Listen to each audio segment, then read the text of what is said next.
नमस्कार, मेरा नाम है राजा कुमार। उत्तर प्रदेश के नोएडा सेक्टर 150 में हुआ बेहद दर्दनाक हादसा। 2 घंटे लगभग 1 घंटा 45 मिनट तक लड़के ने खूब अपने बचाने की गुहार लगाई है कि भाई मुझे बचा लो, किसी भी तरीके से बचा लो। मौके पे पुलिस भी थी, एसडीआरएफ भी थी और अग्नि विभाग वाले भी थे, फायर ब्रिगेड वाले भी थे।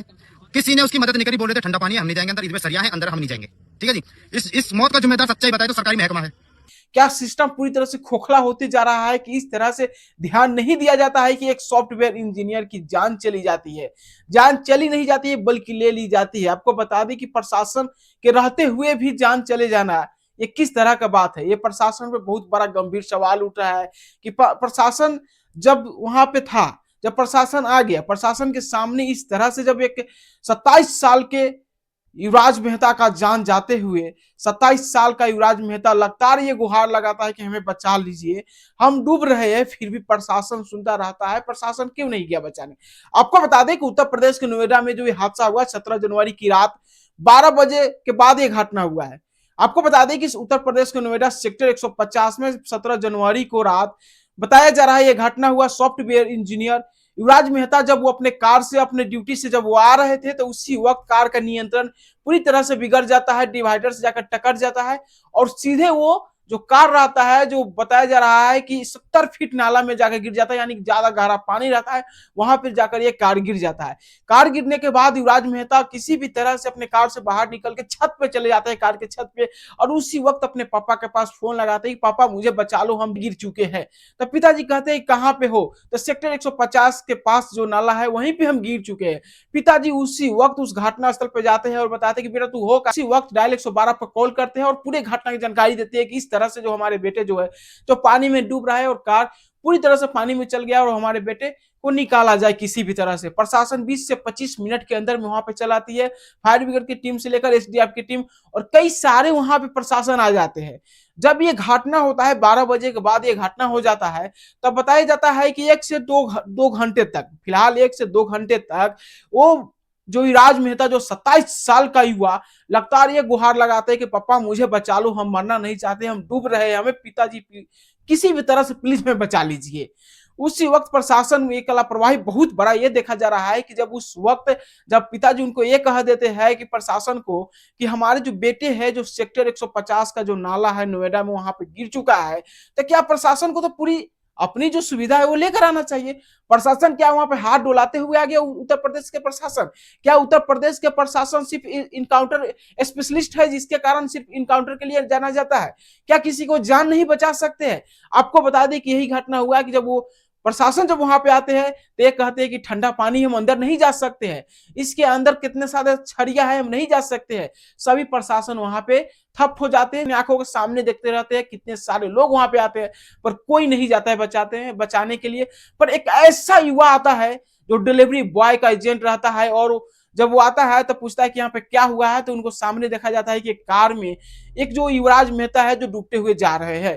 कई सारे लोग कहते थे युवराज इस तरह से मेहता जो बार बार जो कॉल करके अपने पापा को बोल रहे थे, धीरे धीरे उनका मोबाइल स्विच ऑफ होते गया और लाइट बंद होते गया और युवराज मेहता पानी के अंदर डूबते चला जाते हैं। तो एक फ्लिपकार्ट का एक डिलीवरी बॉय आता है और सीधे बिना सोचे समझे अपने जान को जोखिम में डालकर प्रशासन के सामने अपने शरीर में रस्सी बांधकर कम से कम वो आधा घंटा तक अंदर पानी में ढूंढता है युवराज मेहता को। पर युवराज मेहता काफी ज्यादा पानी के अंदर चले जाते हैं पर वो नहीं ढूंढ पाते और बाहर निकल जाते हैं। उस वक्त जब वो डिलीवरी बॉय जब अपने पूरी बातों को रखते मीडिया के सामने कि जब हम अंदर गए थे तो कोई प्रशासन अंदर जाने से मना कर रहा था कि मत जाओ अंदर, इसके अंदर पानी बहुत ज्यादा गहरा ठंडा हो चुका है और इसके अंदर छड़िया है, जान का खतरा, इसलिए हम नहीं जा रहे, इसके अंदर मत जाओ। पर डिलीवरी बॉय किसी भी तरह चला जाता है। ये घटना होता है 12 बजे के बाद 17 जनवरी को। पर आपको बता दें कि जब ये घटना हो जाने के बाद उस वक्त युवराज मेहता को नहीं निकाला जाता है, 6 घंटे बाद निकाला जाता है। करीब बताया जा रहा है कि 5:30-6 बजे हो जाता है, यानी कि घटना होता है 12 बजे रात को और सुबह 6:30-7 बजे निकाला जाता है। आपको बता दें कि ये घटना इतने देर हो जाता है जब उस वक्त ये भी क्रेन को मंगाया जाता है, क्रेन के द्वारा भी वहां प्रशासन नहीं पहुंच पाती है और रस्सी बार बार फेंकती रहती है पर युवराज मेहता के पास नहीं जाता है। युवराज मेहता के पानी में डूबने से, एक नल्ले में डूबने से मौत हो जाता है। पिता के सामने उनकी मौत हो जाता है। बार बार पिता चीखते रहता है और बेटा बार बार ये कहते रहता है कि पिताजी हम डूब रहे, प्लीज हमें बचा लीजिए। पर वहां पे प्रशासन देखती रह जाती है, जनता देखते रह जाते हैं।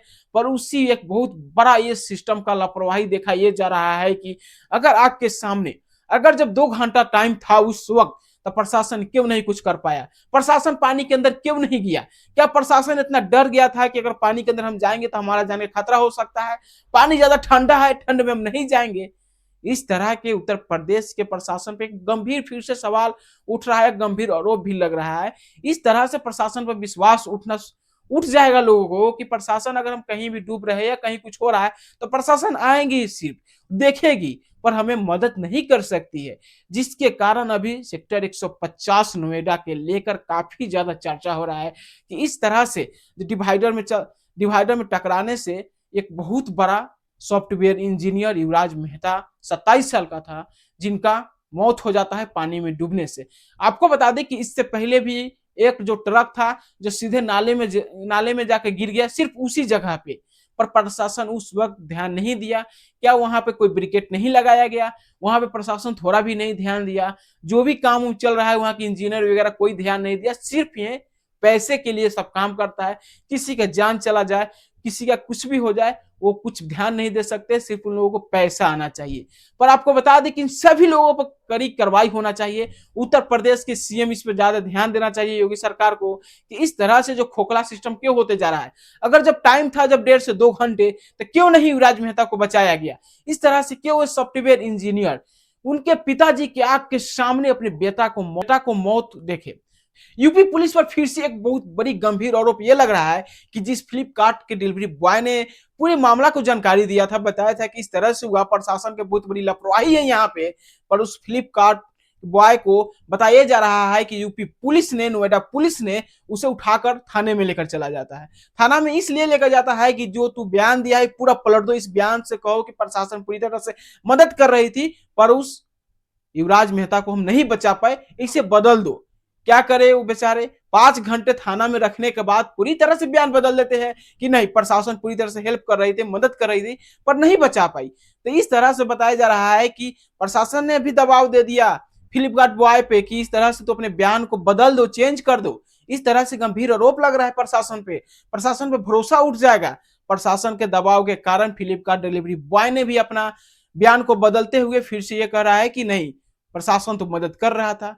पर फिर से मीडिया वाले ने उनसे जब सवाल करना शुरू किए, तो फिर वैसे डिलीवरी बॉय है जो अपने बयान से फिर उसी बयान पे आते हैं कि हमें जोर जबरदस्ती किया गया, हमें 5 घंटे तक थाना में बैठा के रखा गया और इस बयान को सीधे तरह से पलटने का कहा गया है। पर अब इस बयान से हम नहीं पलट रहे, उस वक्त हम पलट चुके थे, पर यह हकीकत है जो हम हकीकत बताए हुए थे। अब हमारे ऊपर बड़ी कार्रवाई किया जा सकता है, आज ना या कल हम पे कार्रवाई कर दिया जाएगा। इसके लेकर हम बयान उस वक्त पलट रहे थे, पर हम अभी बयान दे रहे हैं सही से। फिर से वो उसी बयान पे आते हैं, पर प्रशासन ने इस बयान को जिस तरह से वो बताए हुए थे मीडिया के सामने, उसे बताया जा रहा था कि इसे तुम बदल दो।